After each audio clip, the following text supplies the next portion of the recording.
मैं गौरव जोशी श्रीमती मोहरी देवी Tapadia girls college Jaswantgarh के इस यूट्यूब चैनल पर आपका स्वागत करता हूं।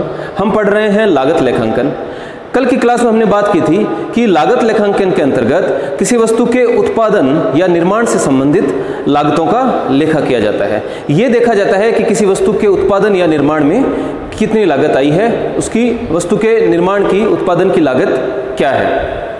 हमने बात की थी लागत के तत्वों की कि जो लागत है उसमें कौन कौन से तत्व शामिल होते हैं। लागतों को मुख्य रूप से 3 वर्गों में विभाजित किया जाता है, 3 वर्गों में वर्गीकृत किया जाता है। लागत के तत्व, एलिमेंट्स ऑफ कॉस्ट। तो जो तत्व मिलकर लागत का निर्माण करते हैं, किसी वस्तु की लागत में जो तत्व शामिल होते हैं उनको लागत के तत्व कहते हैं। और मुख्य रूप से किसी वस्तु की लागत में 3 तत्व शामिल होते हैं: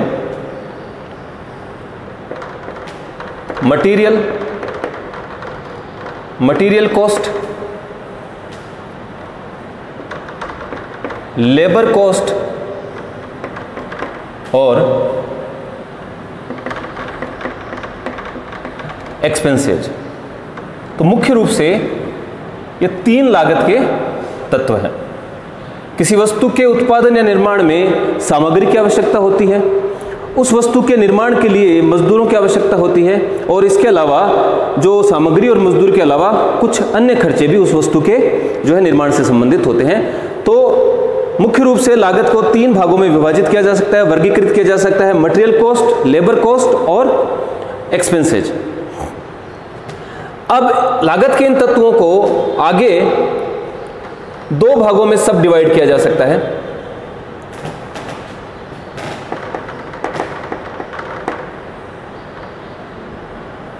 direct material cost, indirect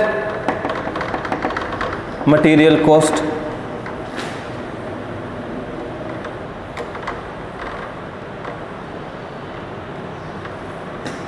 labour को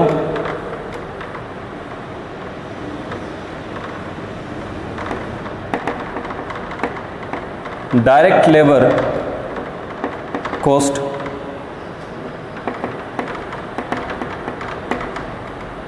इनडायरेक्ट लेबर कॉस्ट। इसी प्रकार एक्सपेंसेज को भी आगे जो है 2 भागों में सब डिवाइड किया जा सकता है: डायरेक्ट एक्सपेंसेज और इनडायरेक्ट एक्सपेंसेज। डायरेक्ट मटेरियल वस्तु के निर्माण में जो मुख्य रूप से काम आने वाला पदार्थ डायरेक्ट मटेरियल कहलाता है। हम कल उदाहरण ले रहे थे फर्नीचर का, लकड़ी के फर्नीचर का। तो जो फर्नीचर में जो मुख्य रूप से जो पदार्थ काम में आ रहा है वो है लकड़ी, और लकड़ी यहाँ पर जो है इस उदाहरण में डायरेक्ट मटेरियल है। तो मुख्य रूप से वस्तु के निर्माण में जो सामग्री काम में आती है उसको डायरेक्ट मटेरियल कहते हैं, और उस डायरेक्ट मटेरियल की जो कॉस्ट आती है वो डायरेक्ट मटेरियल कॉस्ट कहलाती है। वस्तु के निर्माण में जो सामग्री सहायता प्रदान करती है उसको इनडायरेक्ट मटेरियल कहते हैं, और उस जो इनडायरेक्ट मटेरियल के संबंध में जो लागत आती है उसको इनडायरेक्ट मटेरियल कॉस्ट कहते हैं। वस्तु के निर्माण से संबंधित जो व्यक्ति है, जो मजदूर है, उनको जो मजदूरी चुकाई जाती है उसको डायरेक्ट लेबर कहते हैं। और वस्तु के निर्माण से अप्रत्यक्ष रूप से संबंधित जो लोग हैं, जो कर्मचारी हैं, मजदूर हैं, उनको जो वेतन या मजदूरी चुकाई जाती है उसको इनडायरेक्ट लेबर कॉस्ट कहा जाता है। जैसे कारखाना प्रबंधक है, साफ सफाई कर्मचारी है, कोई गार्ड है, या फिर कोई मजदूरों के ऊपर जो सुपरवाइजर है, जो ऑफिस में जो कर्मचारी काम कर रहे हैं उनको चुकाया जाने वाला वेतन है। इस प्रकार से जो लोग, जो कर्मचारी और मजदूर उत्पादन के निर्माण से अप्रत्यक्ष रूप से संबंधित है, उत्पादन निर्माण किसी वस्तु के उत्पादन कार्य में सीधे लगे हुए नहीं है, वो अप्रत्यक्ष रूप से जो लोग संबंधित है उनको दिया जाने वाला वेतन या मजदूरी जो है इनडायरेक्ट लेबर कॉस्ट कहलाती है। डायरेक्ट एक्सपेंसेज किसी वस्तु के निर्माण से संबंधित जो डायरेक्ट खर्चे होते हैं, जैसे किसी वस्तु की डिजाइन का खर्चा, बिल्डिंग बनाई जा रही है तो भवन के नक्शे का जो खर्चा है, या फिर किसी वस्तु के निर्माण के लिए कोई मशीन खरीदी गई है, उस मशीन का किराया, कोई औजार खरीदे गए हैं उनका किराया, तो जो वस्तु के निर्माण से जो सीधे खर्चे जो संबंधित होते हैं उनको डायरेक्ट एक्सपेंसेस कहा जाता है, और जो अन्य खर्चे होते हैं जो अप्रत्यक्ष रूप से संबंधित होते हैं उनको जो है इनडायरेक्ट एक्सपेंसेस कहा जाता है। तो कुल मिलाकर किसी वस्तु की लागत का निर्माण इन तत्वों को मिलाकर ही होता है। मुख्य रूप से 3 तत्व हैं, सामग्री, श्रम और अन्य व्यय, और इनको फिर आगे 2 भागों में उपविभाजित या सब डिवाइड किया हुआ है। तो ये जो डायरेक्ट खर्चा है, डायरेक्ट मटेरियल, डायरेक्ट लेबर और डायरेक्ट एक्सपेंसेस, ये तीनों मिलाकर जो है प्राइम कॉस्ट कहलाते हैं, सामग्री की मूल लागत कहलाते हैं।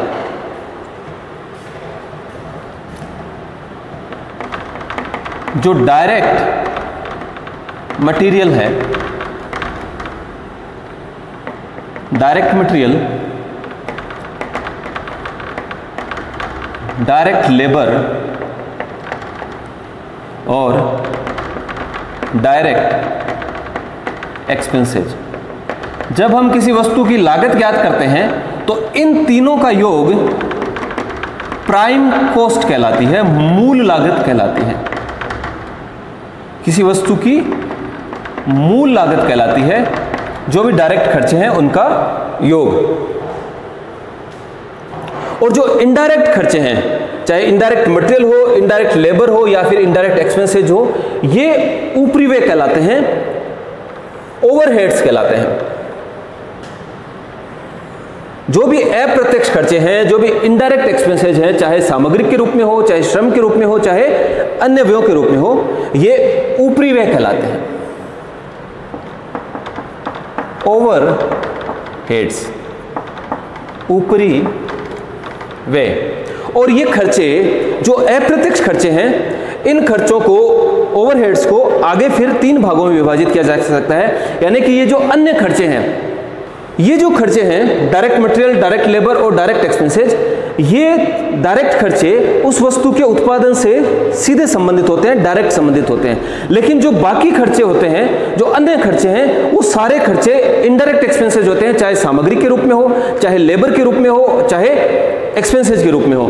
तो वो जो बाकी के खर्चे हैं वो सारे खर्चे ऊपरी व्यय कहलाते हैं। और ऐसे अप्रत्यक्ष खर्चे कहाँ कहाँ हो सकते हैं? ऐसे अप्रत्यक्ष खर्चे फैक्ट्री में हो सकते हैं। तो अगर ऐसे अन्य खर्चे जो वस्तु के उत्पादन से सीधे संबंधित नहीं है, ऐसे अगर कोई अन्य खर्चे फैक्ट्री में होते हैं तो उनको फैक्ट्री या वर्क्स ओवरहेड कहते हैं। ये जो डायरेक्ट खर्चे हैं ये वस्तु के उत्पादन से सीधे प्रत्यक्ष रूप से संबंधित होते हैं। इनके अलावा जो भी फैक्ट्री में कोई अन्य खर्चे हो रहे हैं, चाहे इनडायरेक्ट मटेरियल के रूप में हो, इनडायरेक्ट लेबर के रूप में हो या फिर इनडायरेक्ट एक्सपेंसेज के रूप में हो, जो अन्य अप्रत्यक्ष खर्चे हैं वो सारे खर्चे फैक्ट्री या वर्क्स ओवरहेड कहलाते हैं। फैक्ट्री यानी कारखाना और वर्क्स का मतलब भी कारखाना ही होता है, तो फैक्ट्री में हो सकते हैं। ऐसे जो अन्य खर्चे हैं, ऐसे अन्य खर्चे प्रशासन से संबंधित हो सकते हैं, एडमिनिस्ट्रेटिव, या इनको कार्यालय से संबंधित हो सकते हैं, तो इनको एडमिनिस्ट्रेटिव या ऑफिस ओवरहेड्स कहते हैं। इसी प्रकार ये जो अन्य खर्चे हैं जो वस्तु के उत्पादन से सीधे संबंधित नहीं हैं, ऐसे अन्य खर्चे विक्रय के संबंध में हो सकते हैं, जब माल को बेचा जाता है या माल का वितरण किया जाता है, जब माल को जो है मीडिएटर के पास या फिर जो उपभोक्ता है उनके पास जब माल को पहुंचाया जाता है, कस्टमर्स के पास पहुंचाया जाता है, तो ऐसे खर्चे सेलिंग एंड डिस्ट्रीब्यूशन ओवरहेड्स कहलाते हैं। तो ओवरहेड्स अप्रत्यक्ष खर्चे फैक्ट्री से संबंधित, फैक्ट्री में भी हो सकते हैं, प्रशासन से संबंधित हो सकते हैं और सेलिंग एंड डिस्ट्रीब्यूशन से संबंधित हो सकते हैं। मुख्य रूप से ये 3 क्रियाएं तो होती है किसी भी व्यवसाय में, किसी भी जो निर्माणी जो संस्था है जो उत्पादन का कार्य करती है, तो उसमें मुख्य रूप से ये 3 कार्य तो होते हैं। फैक्ट्री में, वर्क्स में वस्तु का उत्पादन किया जाता है, और जब उस वस्तु का उत्पादन हो रहा है, जो संस्था है उसकी देख रेख, उसके प्रशासन का कार्य या फिर जो कार्यालय के कार्य हैं वो सारे ऑफिसेज में किए जाते हैं, एडमिनिस्ट्रेटिव डिपार्टमेंट में किए जाते हैं। और फिर जो वस्तु बनाई जा रही है फैक्ट्री में, उस वस्तु का विक्रय और वितरण किया जाता है। तो जो खर्चे होते हैं वो सेलिंग एंड डिस्ट्रीब्यूशन के खर्चे, एक्सपेंसेज कहलाते हैं। तो मुख्य रूप से 3 काम होते हैं। तो फैक्ट्री में जब वस्तु का निर्माण हो रहा है, जब उत्पादन हो रहा है, और वस्तु के उत्पादन से जो सीधे संबंधित खर्चे हैं वो खर्चे डायरेक्ट मटेरियल, डायरेक्ट लेबर और डायरेक्ट एक्सपेंसेज होते हैं, और वो तीनों खर्चे मिलाकर मूल लागत कहलाती है। और इसके अलावा जो भी खर्चे फैक्ट्री में या फिर कार्यालय में या फिर विक्रय एवं वितरण विभाग में हो रहे हैं, वो अन्य सारे खर्चे ओवरहेड्स कहलाते हैं। और ये खर्चे जो अप्रत्यक्ष खर्चे हैं कहाँ कहाँ हो सकते हैं? फैक्ट्री में भी हो सकते हैं, ऑफिस में भी हो सकते हैं, और विक्रय एवं वितरण विभाग में भी हो सकते हैं। थोड़ा इसको और अच्छे से समझने की कोशिश करते हैं।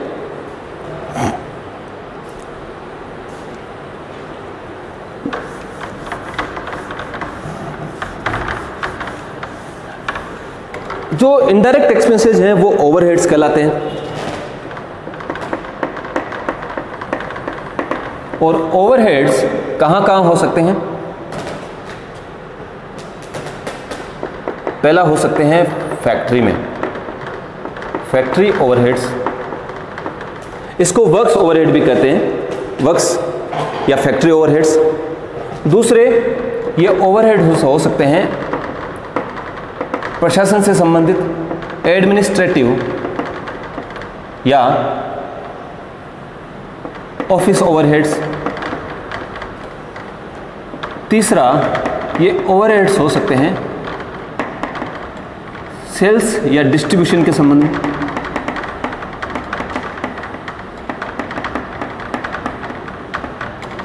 ओवरहेड्स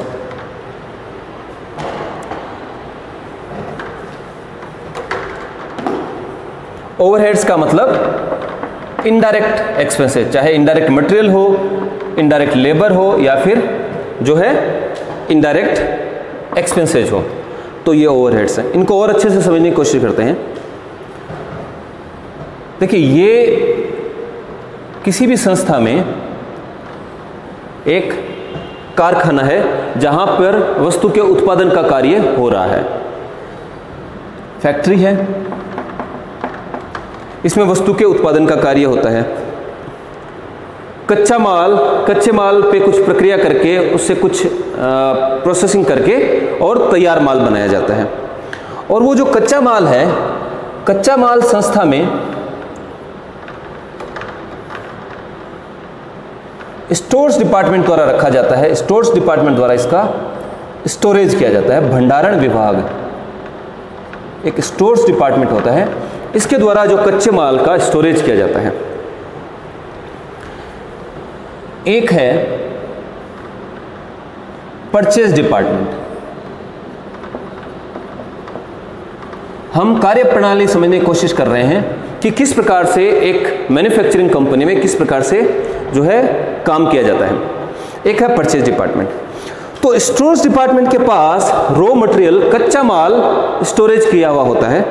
और स्टोर्स डिपार्टमेंट क्या करता है, जब भी उत्पादन का कार्य प्रारंभ होता है या जब भी आवश्यकता पड़ती है फैक्ट्री को, तो स्टोर्स डिपार्टमेंट द्वारा जो है फैक्ट्री को वो माल, कच्चा माल दे दिया जाता है। इसको इनपुट कहते हैं। जो फैक्ट्री में जो माल जा रहा है, जो कच्चा माल प्रदान किया गया है, उसको इनपुट कहते हैं। यानी कि ये रॉ मटेरियल है। रॉ मटेरियल की सप्लाई, रॉ मटेरियल दिया जाता है स्टोर से। फैक्ट्री में फिर प्रोसेसिंग की जाती है इस इनपुट पे, और प्रोसेसिंग करने के बाद में जो माल बनाकर तैयार किया जाता है उसको आउटपुट कहा जाता है। आउटपुट है फिनिश्ड गुड्स। स्टोर डिपार्टमेंट द्वारा कच्चा माल फैक्ट्री को दिया जाता है और फैक्ट्री द्वारा प्रोसेसिंग करके फिर जो है फिनिश गुड्स तैयार किया जाता है, जिसको आउटपुट कहा जाता है।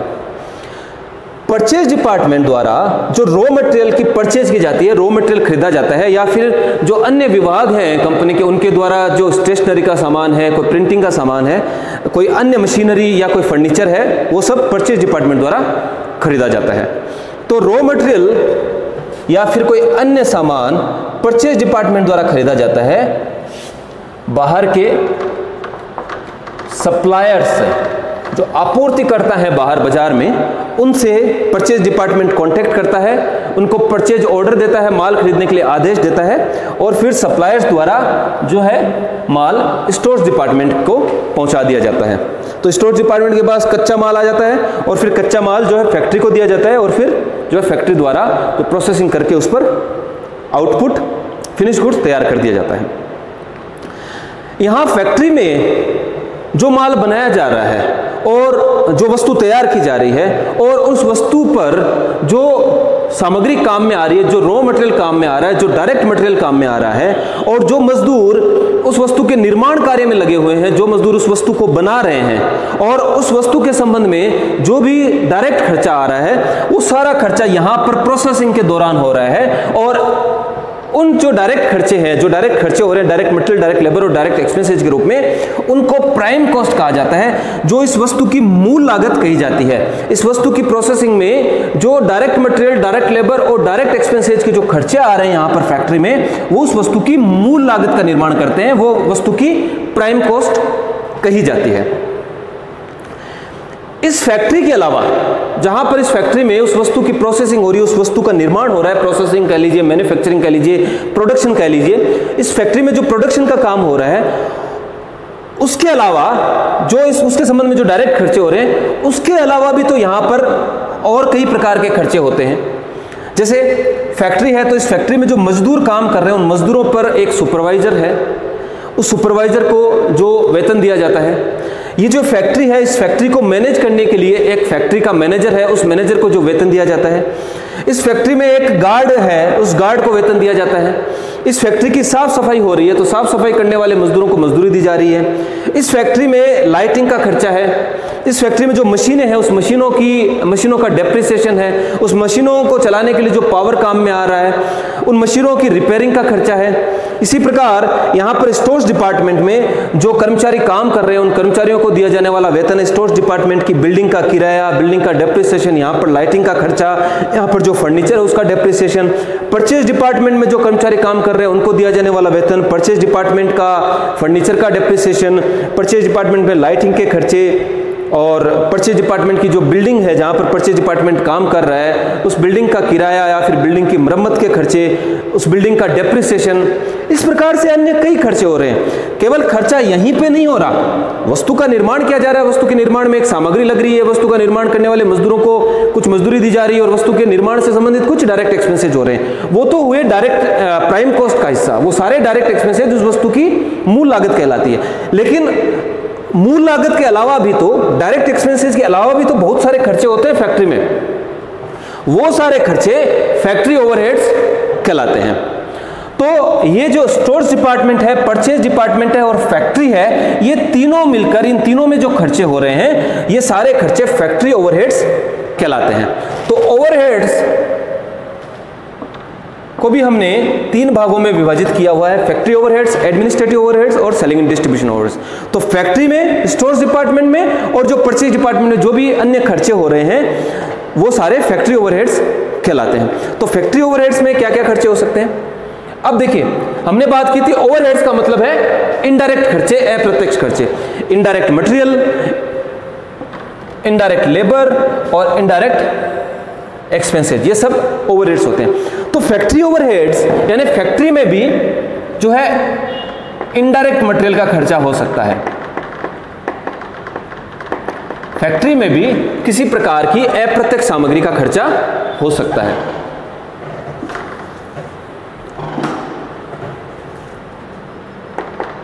इनडायरेक्ट मटेरियल, इनडायरेक्ट मटेरियल में कौन कौन से खर्चे होंगे? जैसे मान लीजिए कंज्यूमेबल्स हैं।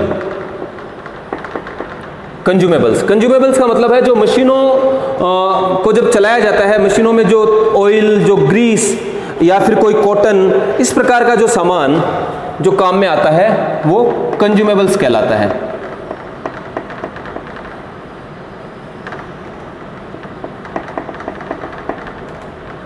दूसरा इनडायरेक्ट मटेरियल का खर्चा हो सकता है नॉर्मल लॉस।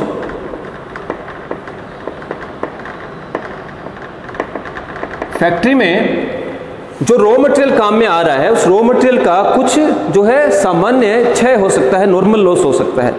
हम जैसे उदाहरण ले रहे थे फर्नीचर का, तो जब फर्नीचर लकड़ी से जब फर्नीचर बनाया जाता है तो लकड़ी की कटाई कर दी जाती है, घिसाई कर दी जाती है, तो इससे कुछ जो है लॉस होता है मटेरियल का। और ये लॉस जो है, ये जो हानि है सामग्री की, ये सामान्य होती है, उत्पादन प्रक्रिया के दौरान सामान्य हानि होती ही है। तो जो लकड़ी की कटाई है, लकड़ी की घिसाई है, उससे जो लकड़ी की हानि होती है उसको नॉर्मल वेस्टेज या नॉर्मल लॉस कहते हैं। नॉर्मल वेस्टेज कहें अगर इसको तो ज़्यादा सही होगा, नॉर्मल वेस्टेज ऑफ मटेरियल। इस प्रकार से अगर मान लीजिए कोई कपड़ा है तो कपड़े की भी कटाई कर दी जाती है। अगर कोई ऐसे पदार्थ है जो वाष्पीकरण हो जाता है, जिनका जो मतलब उड़ जाता है हवा में, तो उसका भी नॉर्मल लॉस हो जाता है।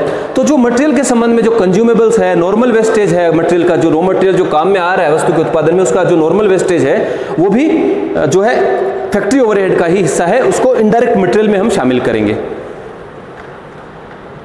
इसके बाद फैक्ट्री में इनडायरेक्ट लेबर के खर्चे भी हो सकते हैं। इनडायरेक्ट लेबर में जैसे सैलरी टू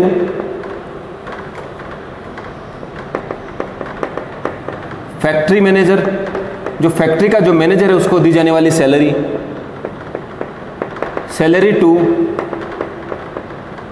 फॉरमैन यानी कि जो सुपरवाइजर है, मजदूरों के ऊपर जो सुपरवाइजर है उसको दी जाने वाली जो सैलरी है वो इनडायरेक्ट लेबर का हिस्सा है। Salary two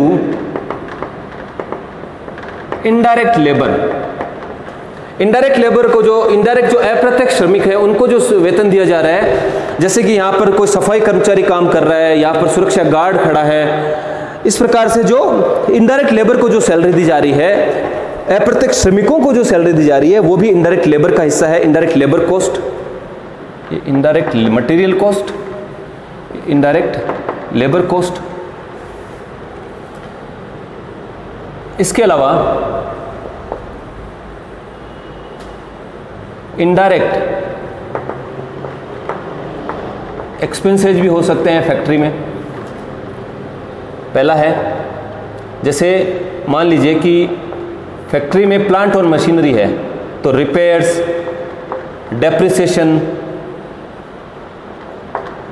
of plant,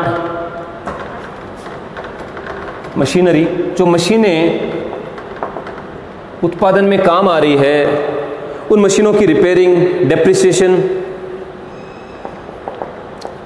lighting का खर्चा है, लाइटिंग ऑफ फैक्ट्री, जो फैक्ट्री की बिल्डिंग है उसका rent, insurance, depreciation of building.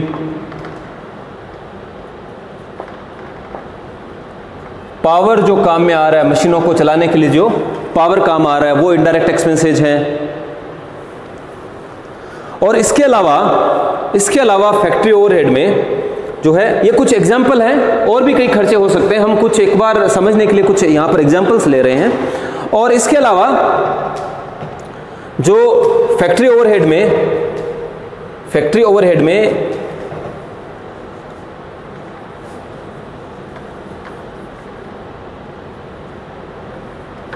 Power यहीं पे लिख देते हैं, जो पावर काम में आ रहा है मशीन चलाने के लिए। इसके अलावा जो स्टोर्स डिपार्टमेंट के एक्सपेंसेज हैं वो, और जो परचेज डिपार्टमेंट के एक्सपेंसेज हैं, एक्सपेंसेज ऑफ परचेज डिपार्टमेंट। तो जो स्टोर्स डिपार्टमेंट में जो खर्चे हो रहे हैं, जो भंडारण विभाग के जो खर्चे हैं वो भी फैक्ट्री ओवरहेड का ही हिस्सा है, और जो परचेज डिपार्टमेंट में क्रय विभाग में जो खर्चे होते हैं वो भी फैक्ट्री ओवरहेड का ही खर्चा है। इसके अलावा फैक्ट्री में जो है कुछ डायरेक्ट खर्चों के अलावा जो वस्तु के उत्पादन से सीधा संबंधित है, इन डायरेक्ट एक्सपेंसेस के अलावा कुछ अन्य खर्चे भी होते हैं, अप्रत्यक्ष खर्चे भी होते हैं। वो इनडायरेक्ट मटेरियल के रूप में हो सकते हैं, इनडायरेक्ट लेबर के रूप में हो सकते हैं, और इनडायरेक्ट एक्सपेंसेस के रूप में हो सकते हैं। तो तो जो इनडायरेक्ट लेबर है, जैसे जो फैक्ट्री का मैनेजर है उसको जो सैलरी दी जा रही है, जो सुपरवाइजर है उसको सैलरी दी जा रही है, जो इनडायरेक्ट लेबर है उनको जो सैलरी दी जा रही है, उसको हम डायरेक्ट लेबर नहीं कह सकते, वो इनडायरेक्ट लेबर है, वो वस्तु के उत्पादन से सीधे संबंधित नहीं है। और जो मटेरियल लग रहा है, जैसे कोई नॉर्मल वेस्टेज हुआ है या फिर जो कंज्यूमेबल है, ऑयल, कॉटन, ग्रीस, इस प्रकार का जो मटेरियल लग रहा है उसको हम डायरेक्ट मटेरियल नहीं कह सकते, वो वस्तु के उत्पादन से सीधा संबंधित नहीं है, वो वस्तु के उत्पादन में सहायता पहुंचा रहे हैं। इसी प्रकार जो फैक्ट्री में या स्टोर डिपार्टमेंट या परचेज डिपार्टमेंट में अन्य खर्चे हैं, जैसे रिपेयरिंग का, डेप्रिसिएशन का, लाइटिंग का, किराए का, कोई इंश्योरेंस का, इस प्रकार से जो खर्चे हैं वो वस्तु के उत्पादन से सीधे संबंधित नहीं है, वो अप्रत्यक्ष रूप से संबंधित है। तो इस प्रकार फैक्ट्री में कुछ अप्रत्यक्ष खर्चे भी होते हैं, और जब इन खर्चों को मूल लागत में जोड़ दिया जाता है, जब इन खर्चों को ऐड कर दिया जाता है, फैक्ट्री ओवरहेड्स को जब मूल लागत में जोड़ दिया जाता है, वस्तु की मूल लागत में जोड़ दिया जाता है, तो फिर जो लागत आती है वो फैक्ट्री कॉस्ट कहलाती है। वस्तु का उत्पादन हो रहा है यहां पर फैक्ट्री में, और वस्तु के उत्पादन से संबंधित जो डायरेक्ट मटेरियल, डायरेक्ट लेबर और डायरेक्ट एक्सपेंसेज हैं वो प्राइम कॉस्ट कहलाती है। फिर वस्तु के उत्पादन, यहां पर वस्तु का उत्पादन होने के बाद में जो फैक्ट्री के संबंधित जो अन्य खर्चे हैं वो खर्चे भी जब वस्तु की लागत में प्राइम कॉस्ट में जोड़ दी जाती है, तो जो वस्तु यहां पर बाहर फिनिश गुड्स के रूप में जब उत्पादित कर दी जाती है और उसमें फैक्ट्री कॉस्ट जोड़ दी जाती, फैक्ट्री के ओवरहेड जोड़ दिए जाते हैं, तो उस वस्तु की फैक्ट्री कॉस्ट ज्ञात हो जाती है। तो प्राइम कॉस्ट में जब फैक्ट्री ओवरहेड जोड़ दिए जाते हैं, यानी कि वस्तु की मूल लागत में जब फैक्ट्री से संबंधित कारखाना, स्टोर डिपार्टमेंट और परचेज डिपार्टमेंट से संबंधित अन्य खर्चे भी जोड़ दिए जाते हैं, तो वस्तु की फैक्ट्री कॉस्ट ज्ञात हो जाती है। ये जो हम बना रहे हैं, ये वस्तु की लागत ज्ञात की जाती है, इसी प्रकार इसको हम कॉस्ट शीट कहते हैं। किसी भी वस्तु की लागत ज्ञात करने का तरीका लागत लेखांकन में ये होता है। अब हम बात करते हैं कि ये तो फैक्ट्री ओवरहेड से संबंधित बात हमने की। परचेज, स्टोर्स और फैक्ट्री के अलावा जो है कुछ अन्य विभाग भी होते हैं, जैसे है HR department, human resource department. इसका काम होता है मजदूरों की, श्रमिकों की भर्ती करना, उनका वेतन निर्धारित करना, उनकी ट्रेनिंग का काम करना, ये HR डिपार्टमेंट द्वारा किया जाता है। HR डिपार्टमेंट के बाद एक डिपार्टमेंट होता है फाइनेंस एंड अकाउंट्स। जो ये वित्त एवं लेखा विभाग है, फाइनेंस एंड अकाउंट्स डिपार्टमेंट है, इसके द्वारा लेखा किया जाता है। जो भी वस्तु की उत्पादन के संबंध में जो बिक्री है, क्रय है, जो खर्चे हैं, उनका लेखा किया जाता है, लाभ हानि खाता बनाया जाता है, बैलेंस शीट बनाई जाती है, ये सारे काम अकाउंट्स डिपार्टमेंट द्वारा किया जाता है।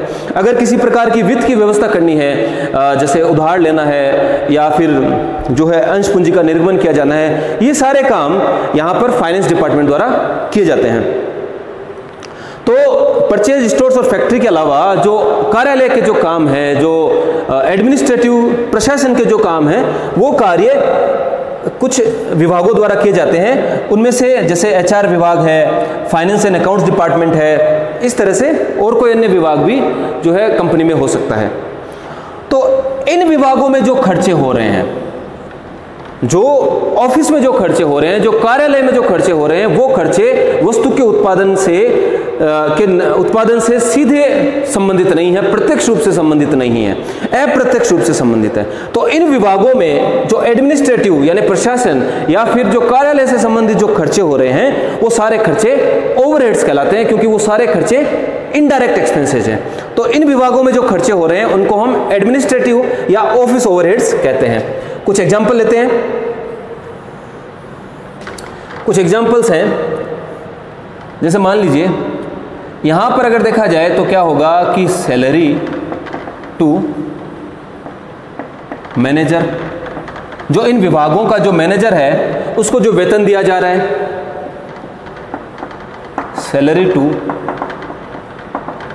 डायरेक्टर्स, जो संचालक है कंपनी के, उनको जो सैलरी दी जा रही है वो एडमिनिस्ट्रेटिव के खर्चे हैं, प्रशासन के खर्चे हैं। सैलरी टू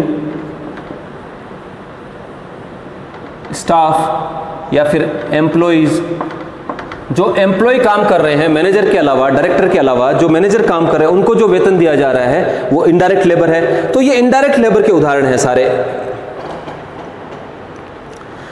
ऑफिसेज में और कुछ खर्चे भी हो सकते हैं, जैसे प्रिंटिंग एंड स्टेशनरी का खर्चा है। ऑफिस में जैसे rent, insurance, depreciation of building, या फिर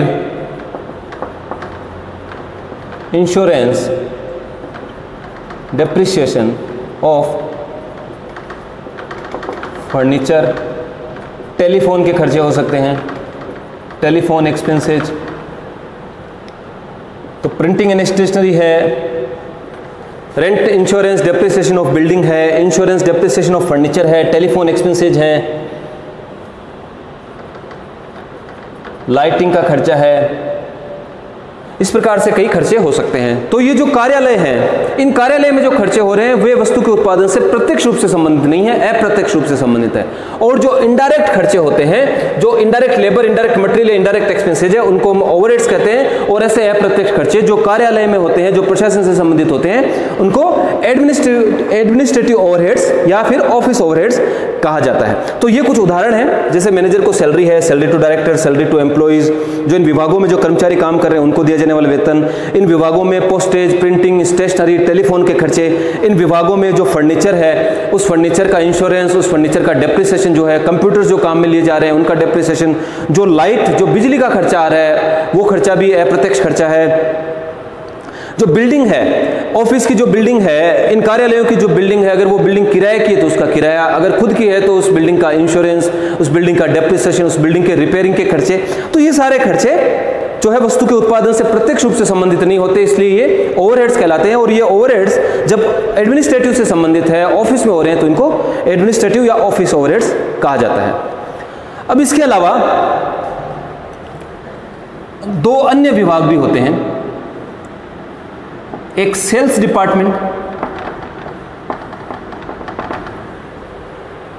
और दूसरा एक होता है लॉजिस्टिक, डिस्पैच भी कहते हैं इसको, डिस्पैच डिपार्टमेंट। सेल्स डिपार्टमेंट क्या करता है कि सेल्स डिपार्टमेंट जो बाहर के जो कस्टमर्स हैं उनसे डील करता है, ग्राहकों को बनाता है, कस्टमर से बात करता है, उनको विक्रय करता है, विक्रय की कोशिश करता है। जैसे सेल्स एजेंट है, जो सेल्स मैनेजर है, वो कस्टमर्स तैयार करते हैं, विज्ञापन करते हैं। तो ये सेल्स डिपार्टमेंट द्वारा काम किया जाता है। जब कस्टमर द्वारा ऑर्डर दे दिया जाता है तो ये ऑर्डर भी सेल्स विभाग द्वारा रिसीव किया जाता है, और सेल्स विभाग द्वारा ऑर्डर रिसीव करके जो लॉजिस्टिक डिपार्टमेंट है, जो डिस्पैच डिपार्टमेंट है, जो वस्तु के वितरण का काम करते हैं, वस्तु को कस्टमर्स तक पहुंचाते हैं, चाहे ये कस्टमर्स किसी कंपनी के रूप में हो, किसी डीलर के रूप में हो, रिटेलर के रूप में हो, या फिर जो है अंतिम उपभोक्ता जो कंज्यूमर्स हैं उनके रूप में हो, उन तक ये जो है डिस्पैच विभाग द्वारा माल पहुंचाया जाता है। तो जो ये फिनिश गुड्स जो फैक्ट्री द्वारा तैयार किया जाता है, ये फिनिश गुड्स फिर डिस्पैच विभाग द्वारा कस्टमर्स तक वितरित किया जाता है, डिस्ट्रीब्यूट किया जाता है। तो सेलिंग के संबंध में और डिस्ट्रीब्यूशन के संबंध में जो खर्चे हैं वो सारे खर्चे वस्तु के निर्माण से प्रत्यक्ष रूप से संबंधित नहीं होते, वस्तु की लागत का हिस्सा होते हैं, लेकिन वस्तु से अप्रत्यक्ष रूप से संबंधित होते हैं, वस्तु की बिक्री और वितरण से संबंधित होते हैं। तो जो सेल्स और डिस्ट्रीब्यूशन से संबंधित जो खर्चे हैं वो सारे खर्चे सेलिंग एंड डिस्ट्रीब्यूशन ओवरहेड्स कहलाते हैं। उदाहरण लें तो जैसे सेल्स से संबंधित खर्चे हैं तो सैलरी टू सेल्स मैनेजर, जो सेल्स मैनेजर को जो सैलरी दी जा रही है, salary and commission to salesman, जो सेल्स एजेंट है उनको कमीशन भी दिया जाता है, सैलरी भी दी जाती है। सेल्स मैनेजर को भी कमीशन दिया जा सकता है। एडवर्टाइजिंग, जो एडवर्टाइजिंग के खर्चे हैं, विज्ञापन के खर्चे हैं, वो सारे सेलिंग एक्सपेंसेज कहलाते हैं।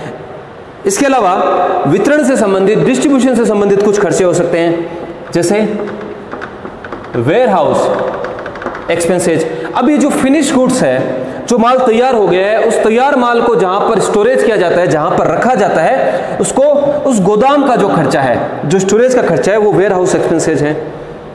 कैरिज आउटवर्ड, कैरिज आउटवर्ड, जो गाड़ी भाड़ा है, जब जो तैयार माल है उसको जब उपभोक्ताओं तक पहुंचाया जाता है तो उसका जो गाड़ी भाड़ा है वो डिस्ट्रीब्यूशन से संबंधित खर्चा है। Depreciation and insurance of delivery van या ट्रक्स, जो डिलीवरी में जो ट्रक काम में आ रहे हैं, जो वैन काम में आ रही है, वो अगर खुद कंपनी की है तो उनसे संबंधित जो इंश्योरेंस है, डेप्रिसिएशन का खर्चा है, वो भी डिस्ट्रीब्यूशन से संबंधित खर्चा है। जो यहाँ पर लॉजिस्टिक विभाग में, जो डिस्पैच विभाग में जो क्लर्क हैं, जो एम्प्लॉय काम कर रहे हैं, उनको दिया जाने वाला वेतन भी डिस्ट्रीब्यूशन एक्सपेंसेज कहलाता है। तो इस प्रकार से वस्तु के विक्रय और वितरण से संबंधित जो भी खर्चे होते हैं वो सारे खर्चे सेलिंग एंड डिस्ट्रीब्यूशन ओवरहेड्स कहलाते हैं। अब प्राइम कॉस्ट जो है, जो फैक्ट्री में यहाँ वस्तु का उत्पादन हो रहा है उससे संबंधित जो डायरेक्ट मटेरियल, डायरेक्ट एक्सपेंसेस और डायरेक्ट लेबर है, उसको प्राइम कॉस्ट कहा जाता है। फिर उस वस्तु की प्राइम कॉस्ट के अलावा जो फैक्ट्री में जो अन्य खर्चे हो रहे हैं, जो परचेज डिपार्टमेंट में, स्टोर्स में और जो फैक्ट्री में, उन खर्चों को फैक्ट्री ओवरहेड्स कहा जाता है। और फैक्ट्री ओवरहेड्स को अगर प्राइम कॉस्ट में जोड़ दिया जाए तो वस्तु की फैक्ट्री कॉस्ट, कारखाना लागत ज्ञात हो जाती है। और इस कारखाना लागत में, फैक्ट्री कॉस्ट में, अगर एडमिनिस्ट्रेटिव